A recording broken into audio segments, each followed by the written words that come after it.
Hello, everyone, and welcome to the month of June. Let's get the show started. The first trading day is a Wednesday. So let's kick off with 1.45% downside to finish off the month of May for the Nigerian market. A very big sell down. Some of the big names in the brewery sector and across a few other sectors, including the banking. Overall, the month of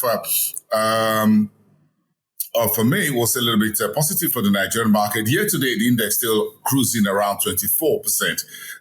So that's quite a very interesting and positive trading year so far for the Nigerian market. And then you look at 1.13%, very big upside for the final day in May for the market in Côte d'Ivoire, 0.4% positive for the Egyptian stock market. Tuesday was negative for the Nairobi Bourse, down by 72 basis points. The stock market there is closed today for a public holiday in Nairobi, just 2 days after the central bank raised interest rate by 50 basis points to about 7.5%, the first interest rate hike in about 7 years. The GSE yesterday added about 0.2%, positive at about 72,000. So that takes us straight to what was making the headlines in East Africa. Yes, Kenya's importers are complaining that black market, or what you call a parallel market for foreign exchange currencies, is beginning to emerge on the back of the scarcity of dollars within the Kenyan economy. And the country's current account deficit widened to 5.1% of GDP in the month of April. And the president of the AfDB, Dr. Kumi Adesina, is currently in Kenya, in Nairobi, for a 4-day official visit. He's been hosted by President Uhuru Kenyatta and the rest of his team. The Bank of Kigali reporting a net income first quarter of about 15.6 billion Rwandan francs. That's about 40% uptake. Very big news and earnings for the first 3 months of the year by this commercial bank. And Rwanda is asking the DR Congo to wade in and help reduce tensions in the region now that the DR Congo is a member from Central African Republic all the way Central African region into the East African market and the economy. So let's see how that works out. Let's get the West African news into it. We got a couple of corporate news coming through from Nigeria, with Flamis of Nigeria reporting better than expected 1.13 trillion naira in revenue, up 51% for its financial year ended March 2022. Net profit up by 10%. Sales came from all the line items, from food to sugar, pasta, all of the products that Flamix is making. Flamix is the one who just bought a majority shareholding in Honeywell Fly, a competitor also listed on the stock exchange. That's roughly 70% to clear up the backlog of loans that Flamix, also that Honeywell Fly is owing First Bank of Nigeria. And Zenith Bank says it's redeemed fully now the $500 million bond, which matured 3 days ago, May the 30th, is the final tranche of the bond that was redeemed by the largest commercial bank in Nigeria, which was floated. The Eurobond was floated in September of 2017. Now that's been fully cleared up and settled as and when due. The Ghana CD was down 15.6% against the dollar as at the May 18th, according to the central bank. That's the Bank of Ghana.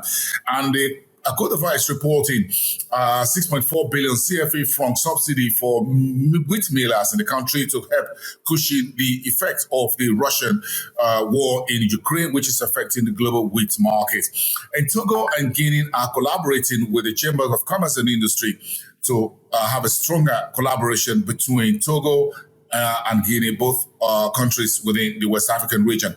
And Cameroonian brewer SABC has exited the collaboration it had previously with Coca-Cola. Whatever went sour between the brewer and the bottler, well, that's how business goes sometimes. Let's keep that in mind. Let's jump into the Southern Africa space. Quite a raft of economic data coming through from South Africa. Jobless rate dips to 34.5% from 35.3% in the previous quarter of Q4. This is the first jobless figure in the positive territory for South Africa over the past 7 quarters because mining and manufacturing sectors added more jobs in the first quarter of this year as the country began to exit the restrictions lockdown of 2020-2021.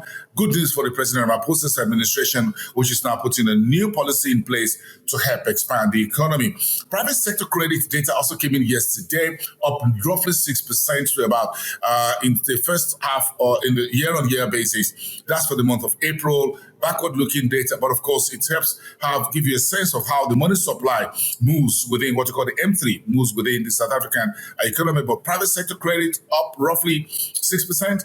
That's a welcome back from the really grounding down of 2020 and 2021, with South Africa being the epicenter of the virus pandemic on the African continent. AngloGold Ashanti has gotten the approval to list the shares, a dual list on the A2X, also on the in the South Africa, and it's going to be start trading on June the 6th. That's going to be sometime next week. Keep that in mind. Zimbabwe Central Bank says it's raising its forecast on inflation because prices are climbing rapidly. Inflation in April in Zimbabwe is around 132%. But the Minister of Finance, Thuli Ncube, says there's no reason for concerns. Don't panic. They've got everything in control. That's what he says last week. Put that down. Let's go to the northern corridor. We're looking at the eastern market, the North African market, where the Financial Reporting Authority is looking to increase the market cap of the Egyptian market to about 16 trillion, 1.6 trillion Egyptian pounds by the year 2026. Quite an ambitious plan, but it's not unachievable. Let's see how that goes.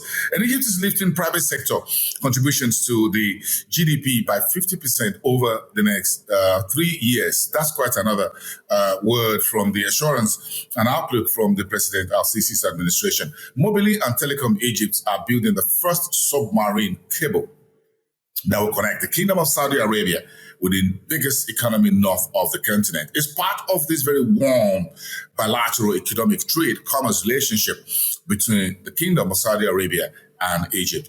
And Salafin Group reporting a net banking income decline of about 3.9%, roughly 4% to about 94 million dirhams in Morocco for the first quarter of the current year. And finally, Fitch Ratings says political tensions in Tunisia does not bode well for President Said's economic reforms, including financial stability that the country wants to achieve, and its conversation and discussions with the IMF for further financing facility to help the country get its bearings a lot much stronger within the Committee of Countries within the North African region. And that's about it for this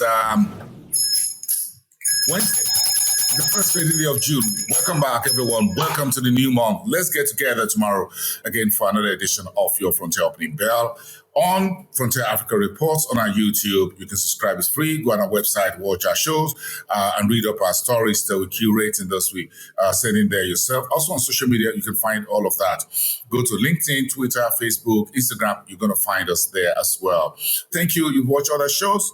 Go to www.com for www.frontierafricareports.com. I'll see you next time. Have a great day, everyone. Welcome to June.